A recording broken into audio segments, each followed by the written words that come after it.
दोस्तों, ट्रेन में सफर के दौरान एक बूढ़ी अम्मा अपने बेटे से बिछड़ गई, जिसके बाद जो भी कुछ हुआ उसे देखकर सब हैरान रह गए।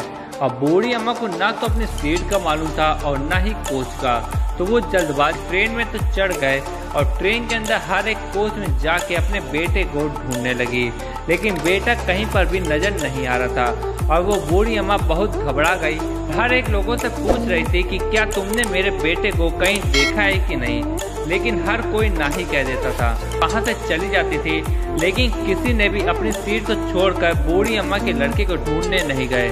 और ऊपर से ये कहने लगे कि इनका लड़का ट्रेन में अपनी अम्मा को छोड़कर कहीं भाग गया है। और बात सुनकर वो बहुत घबरा गई, फिर भी अपने बेटे को ढूंढना नहीं छोड़ती थी।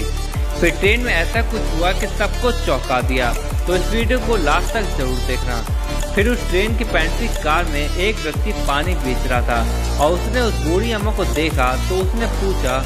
फिर उन्होंने बताया कि ट्रेन में चढ़ने के दौरान मेरा बेटा कोई दूसरे डिब्बे में चढ़ गया है, लेकिन मिल नहीं रहा है। फिर पेंट्री कार में काम कर रहे उस व्यक्ति ने उस अम्मा को सीट पर बैठाया और कहा, आप कहीं जाइएगा मत, मैं आपके लड़के को ढूंढ के लाता हूँ।